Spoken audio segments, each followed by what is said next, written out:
vous allez bien. Donc on se retrouve aujourd'hui dans cette nouvelle vidéo justement pour le FAQ. J'avais fait un sondage sur ma page Instagram où c'est que je vous laissais me poser toutes les questions qui vous passaient par la tête. J'avais bien dit que je répondais à tout. Je vais également montrer pour ceux qui le souhaitent du coup leur petit Instagram, comme ça fait un petit peu de visibilité aussi pour vous. J'adore échanger avec vous et c'est vrai que je vais être transparente sur tout ce qui peut vous intriguer. Donc c'est parti. J'ai pris en photo sur mon iPad toutes vos questions et je vais du coup y répondre en direct. Quelques questions se rejoignaient mais je vais essayer de classer par... des fois il y a certaines personnes qui m'ont posé plusieurs questions. Donc je vais faire en sorte du coup de répondre par personne en essayant que les thèmes soient un petit peu appropriés. Alors première question par Estelle M, donc Estelle Max, une copine à moi en plus. Elle m'a demandé comment t'es venue la passion pour le make-up. Alors faut savoir que j'ai toujours adoré ça. Depuis que je suis petite, je sais à peu près depuis l'âge de 10 ans que je voulais faire esthéticienne. Je sais pas pourquoi, c'était une évidence pour moi. C'est vrai que j'avais ma mamie qui se maquillait beaucoup quand j'étais petite, c'est elle qui me gardait.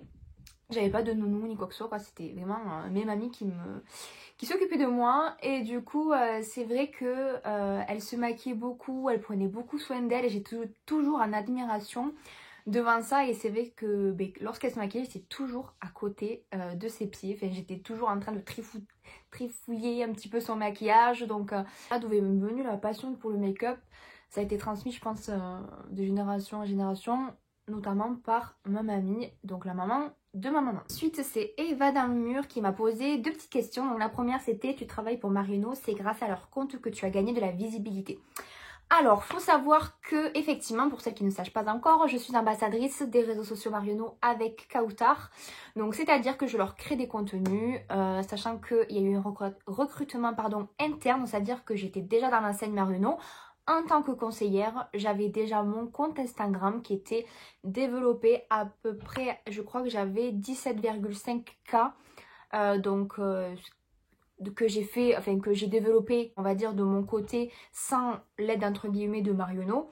Après là effectivement actuellement je suis à 22K et ils ont certainement contribué parce que de toute façon j'apparais sur leur page Instagram qui ont énormément de visibilité, d'abonnés, où ils mettent mes contenus et me mentionnent, donc forcément ça m'apporte de la visibilité.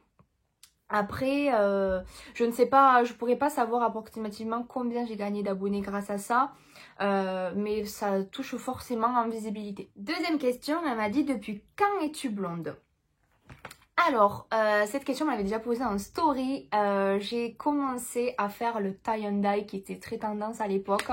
Donc il me semble que c'était en 2016. Je vais essayer de vous retrouver des photos d'étapes un petit peu de capillaire. Je suis passée un petit peu par toutes les étapes, faut le dire.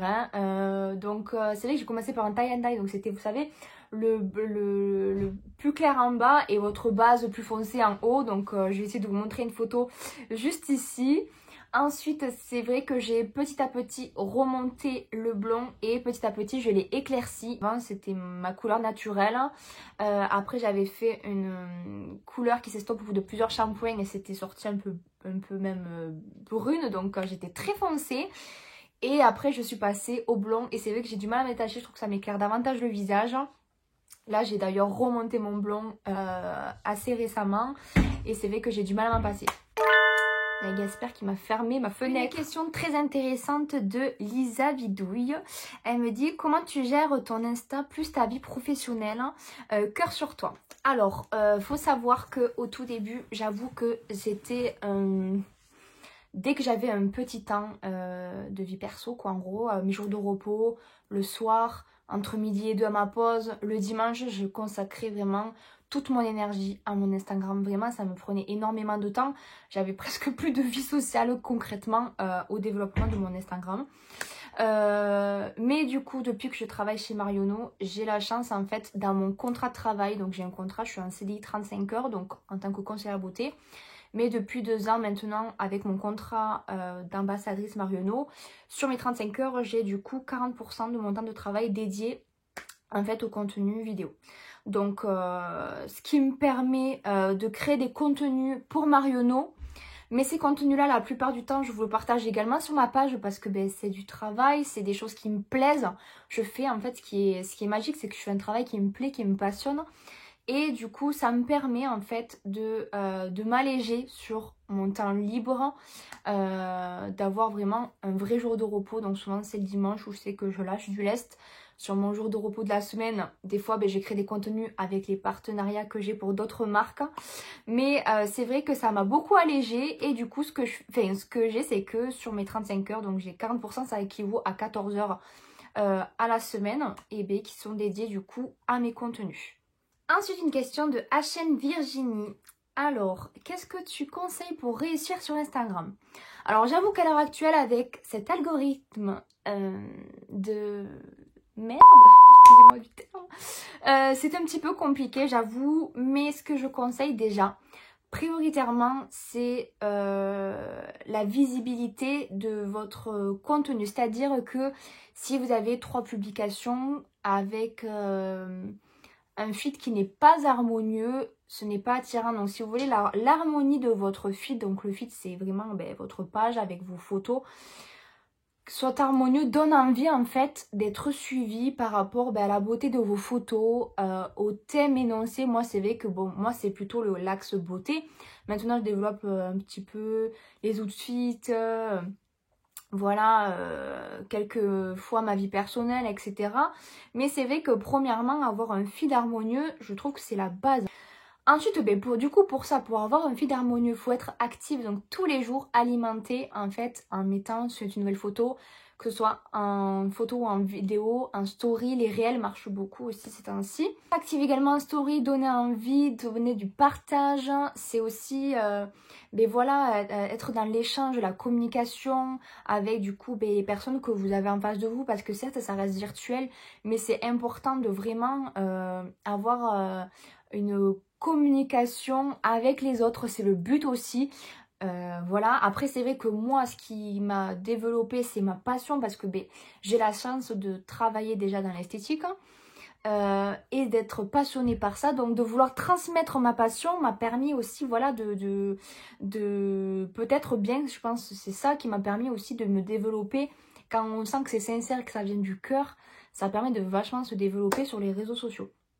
Après, bien sûr, il y en a plein qui partagent aussi leur lifestyle, qui réussissent aussi, parce que voilà, ils partagent beaucoup d'amour, de la bonne humeur, et c'est ça aussi qu'on aime suivre. Après, tout ce qui est, on va dire, technicité pour l'algorithme Instagram, c'est publier tous les jours, être active, commenter les photos d'autres personnes, mettre des stories, mettre des hashtags, voilà, identifier les lieux où vous êtes, voilà, tout ça, tous ces petits détails en fait vont permettre de vraiment vous développer. Une question de Inès Marie, donc qu'est-ce qui te motive le plus?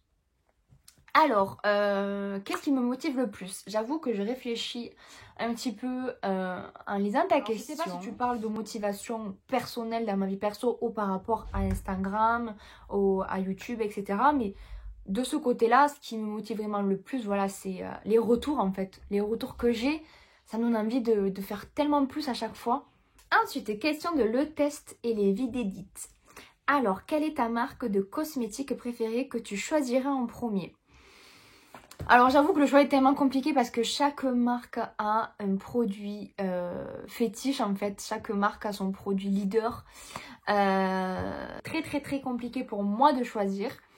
Mais par rapport à ce que j'ai chez moi et que j'utilise vraiment quotidiennement, pour les palettes je dirais Huda Beauty sans hésitation, parce que c'est vraiment celle que j'utilise le plus. Ensuite, Poppy Hairstyle, qui fait d'ailleurs, en petite parenthèse, de magnifiques coiffures. Vraiment, elle a un talent fou. Elle m'a posé 3 questions. Donc la première, c'est tes études. As-tu fait des formations make-up? Si seulement j'arrivais à faire un tiers de toi. Lol. Moi, je te rassure, ce n'est que de l'entraînement. Alors, oui, j'ai fait des études d'esthétique. Donc j'ai passé mon bac pro en 3 ans. Bon, jusqu'à là on apprend uniquement les bases, hein. On n'apprend pas à être maquilleuse artistique. J'ai eu des représentantes durant mes études de Make Up Forever qui sont venues quand même pour qu'on fasse un peu de body painting, mais bon, ça restait très scolaire. Après, non, je n'ai pas fait de formation make-up spécifique. C'est une question d'entraînement entre guillemets. Après, c'est vrai que j'étais passionnée de ça, donc je regardais beaucoup de vidéos. C'est plutôt en fait les tutos qui m'ont aidé à savoir me maquiller entre guillemets, plus que des formations, parce que je n'ai pas suivi de formation spécifique. Donc 2 questions qui se rejoignent. Est-ce que tu vis chez tes parents et est-ce que tu es célibataire? Alors, c'est vrai que je ne parle pas trop personnellement de ma vie personnelle, intime, de mes proches, de mon chéri. Donc, oui, je vis encore chez mes parents. D'ailleurs, voilà, c'est ma petite chambre. Je vous ai fait mon petit room tour. C'est chez ma mère parce que j'ai les parents séparés. Et oui, j'ai mon chéri avec qui je suis depuis mes 14 ans, donc ça fait 9 ans cette année qu'on est ensemble. C'est vrai que je ne l'affiche pas forcément sur les réseaux parce que c'est plus intime pour moi et que je trouve que des fois ça n'a pas que des effets positifs d'afficher son couple sur le réseau, donc je le préserve un maximum pour notre bien de notre couple, quoi. Voilà les filles, le FAQ touche à sa fin, donc j'espère que ça vous aura plu. Si jamais vous avez d'autres questions qui vous est passées par la tête durant cette vidéo, je vous invite vraiment à me les poser. Vous n'hésitez pas, je ferai peut-être une sorte de deuxième vidéo FAQ avec des questions peut-être différentes si jamais ça vous intéresse. Dans tous les cas, je vous invite toujours à vous abonner, liker et commenter. Et je vous dis à très bientôt pour de nouvelles vidéos. Mouah.